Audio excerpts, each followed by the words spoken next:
Hey, what's up, everybody? It's Onepeg. In this video, I spent 3.5, 4 hours with my buddy Lucy, who is an audio engineer. He has a master's degree in audio engineering. And myself, we ran around the different maps, Interchange and Reserve, and tested a whole bunch of stuff that had been like kind of buggy before. A lot of the directional audio stuff is vastly improved. The grenade sounds are different. The headset changes are kind of strange. TLDR, the patch note saying that headsets were providing sound and whatever at different ranges is untrue. As far as we can tell, native hearing is about 50 meters. Headset on is about 60. Obviously, that's going to be modified by your perception. My perception is low enough to where there's only a 4% increase in range, so it's really not that much different. It's like a meter different. With the exception of the Comtac 4s, that gave us an extra meter. So all of the other headsets were 60, and then the Comtac 4s were 61. So take that for what it is, but it doesn't seem like either they are doing what they're supposed to, or BSG didn't put it in, or this is what they meant by a difference in range, and it's so minimal that we really can't tell the difference. That being said, at the end of the video, there's also like ambient audio testing that we did where they're listed in order from the loudest headset for ambient noise, the humming and stuff that goes on in the background, the sounds of the wind, the rain, that kind of thing. We're going to rank them from the loudest to the quietest. And it might not seem like a drastic change if you listen to it linearly, but if you go from the loudest headset, which is the GSSH, to the Comtac 4s, which are the quietest for ambient noise,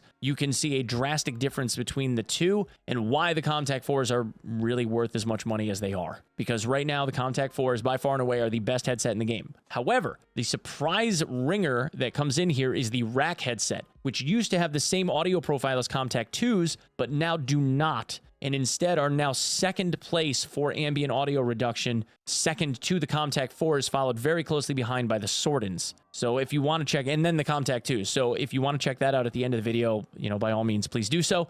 Here is all of the testing that we have done, everything that we had come to find out, and the results contained therein. Hope you guys enjoy it. Thank you, Lucy, for putting together the stuff that you did and for helping me out, man. You're the best. Saint, thank you for doing all the editing work. You're awesome. Oh, and for those of you wondering whether or not you should have binaural audio turned on, yes, you should have had binaural audio turned on 2 months ago. It works. It works pretty well. There are subtle differences, but you have to hear the differences in order to be able to tell that there's differences. Test them. You will be able to tell, I promise. It does work now. It really does. We'll just do this. We're just going to go down the list. Configure the sound system for Lighthouse. Directional audio in Lighthouse works pretty good now. Same thing for Interchange. You can tell up, down, left, right, behind, and in front really well. Now, on Interchange, we were able to prove that pretty handily, I think. Pretty handily. Main sound issue areas on Reserve in the lab. I don't know about the lab. We didn't test labs. The main sound issue areas on Reserve, I disagree with. There might have been some wonky sound areas that may have gotten shorn up, but the two largest that I could think of were obviously stairwells,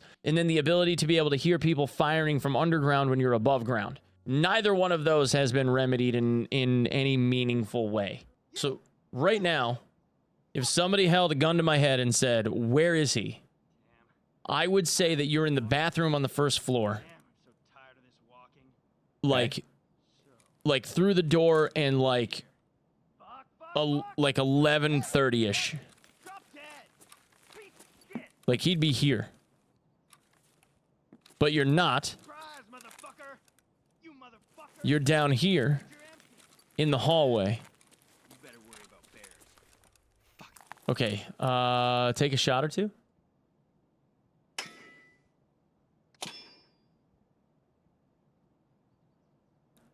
Again.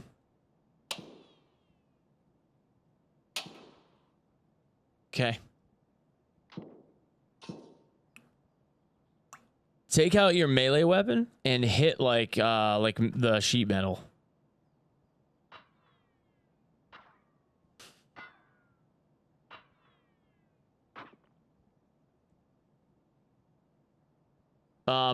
But the underwater sounds and like that kind of stuff that used to plague that map and like certain buildings and certain rooms, all of that seems like it's been fixed, but that was kind of sort of fixed the last time. Rework sound engine for voice lines, more realistic curves for volume at distance, that kind of stuff. There's like a lot of muffling between floors now, unless you're near a stairwell, and then it's like louder and more directional than what it was. That seems like it's been much improved across the board. We tested that a lot. Just keep doing it. Okay.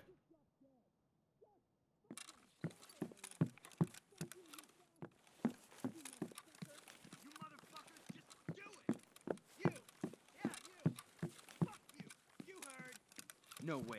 Yeah, there's a lot more muffling if you are on a floor above versus a floor below.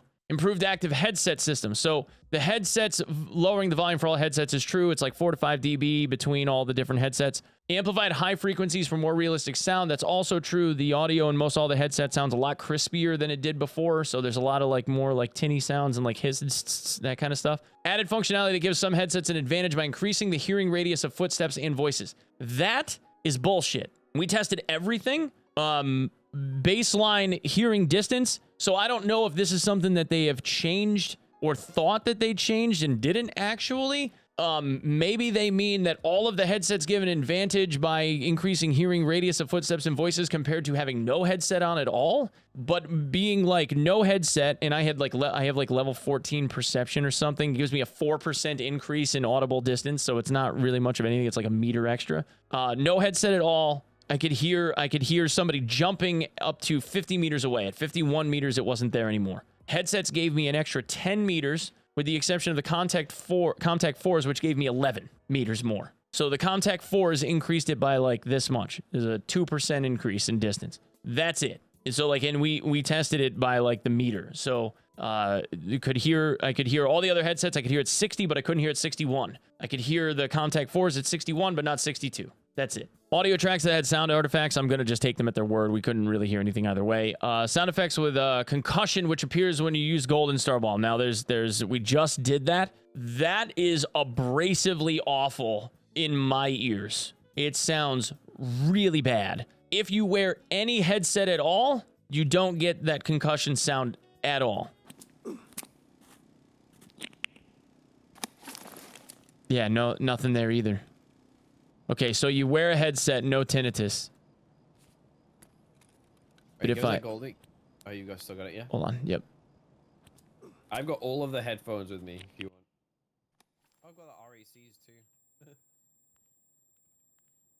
Yeah, no, that's bad. It's so bad. I don't like that at all. I don't like it at all. Not even a little bit. I fucking hate that. I want them to take that shit out of the game, dude. So you can pop golden stars, flashbangs, the whole thing. You don't get like the whine in your ears, that like tinnitus, like you don't get that. But if you don't have a headset on and you use a golden star, yeah, you'll want to like kick a puppy. It hurts so bad. Not really kick a puppy though. Don't ever kick a puppy. That's really fucked up. Balanced sound volume for M18 grenade to match other grenades of this type. Okay, whatever.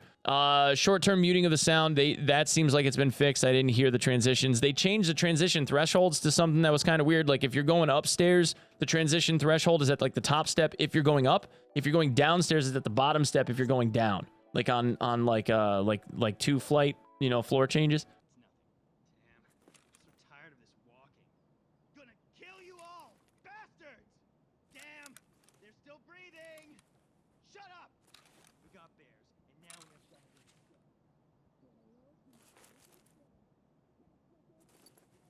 Huh.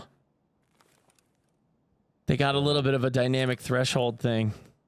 An issue that occurred when opening a door when sound source behind it could be sound muffled. Leaning against the wall would allow you to hear everything from behind the wall. Now, these two we didn't test, but I'm sure people will have tested them to check them out. I didn't see anything wrong with that. Flashlights no longer shine through walls and other obstacles. We have also proven this to be BS. We have multiple instances where, like, when you're walking through doorways, door thresholds, shining a flashlight either up or down as you're walking through doorways or, like, in corners, you can still very easily see a flashlight.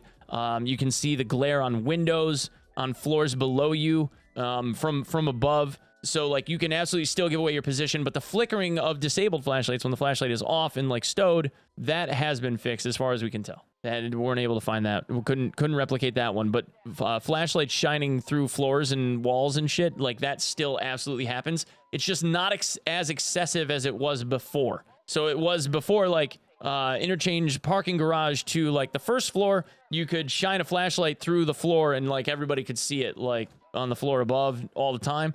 that's not necessarily the case anymore, although there are still spots where it can be seen. So it's not completely fixed. So this whole like no longer shine through walls and other obstacles, that's not true. There are absolutely instances of it. I think we showed like 2 or 3 instances where that was absolutely happening in just like one building.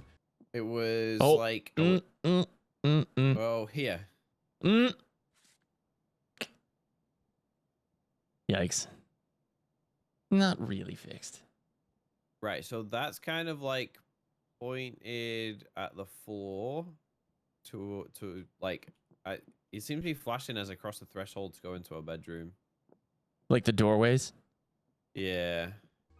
Fixed brightness and beam range of some flashlights. I don't know what they meant about saying that they fixed the beams, like made them brighter or not as bright or whatever. It seems like the cone when you illuminate something isn't like as bright or as like whitewashing as it was prior, but it's still blinding as hell even in the daytime. So I'm not sure exactly what they changed, but I mean, they still seem just as effective as they were before. Let's see if there was anything else. Disabled experience. Oh yeah, and then the experience gain and the bots no longer rotating while prone. I didn't see either. I didn't see this, and I haven't tried to kill a teammate for a dog tag, and I don't even know how long. But yeah, so for the audio stuff, it is vastly improved on the maps that they mention it being improved on. But the larger issues that have kind of been there all along, that are still there, that have been there right along, they're still very much there. For the audio system, directional audio on all the maps seems like it's all there now. So at least you can tell like the direction that people are going in. You can tell like floor thresholds and transitions and differences. You can tell if somebody's above you. You can tell if somebody's below you. The muffling aspect of it seems like it's accurate. But the direction of that audio when you're like approaching holes in floors or like stairwells, and the audio like washing up the stairwell so that you would be able to hear it otherwise, it doesn't feel like as accurate as it does like when you're walking around the real world, right? So there's still work to be done there, and stairways, stairwells especially. Like stairs are gonna be, like I said earlier, the stairs are gonna be like the great white whale of the game. Oh, and ambient noise stuff. Okay, that's the one other thing that we tested for headsets and ambient noise. So they all have categorical sound files. One of those categories is ambient sound. The sound of the wind, the sound of the rain, that hazy like industrial like background fuzziness that's in every building, right? The bugs and whatever flying around, the birds chirping, all that stuff. That's a category called ambient noise. Each headset has a different value for what they reduce those categories of sounds by before it reaches your ears. So a lot of the time, when you're wearing a certain headset and you can hear somebody's footsteps better, in part that's due to the ambient noise being that much reduced. So the worst for doing that is the GSSH headset. It's the absolute worst. It has like almost none. There's probably no discernible difference between that, like the amount of ambient noise when you have no headset on versus the GSSHs. All they're doing is modifying EQs. So those are the worst. The best ones are Comtac 4s by far. They reduce that ambient noise audio by more than all of the other ones. So Comtac 4s being best. Next are Sordins. Next are Comtac 2s. They're all kind of like 1, 2, 3. All the rest of the headsets for ambient noise reduction are all lumped up in the middle. They're all about the same. And then after that, it's just EQ profiling and whatever you figure you want to listen to or how you want to listen to more than the others. That's it.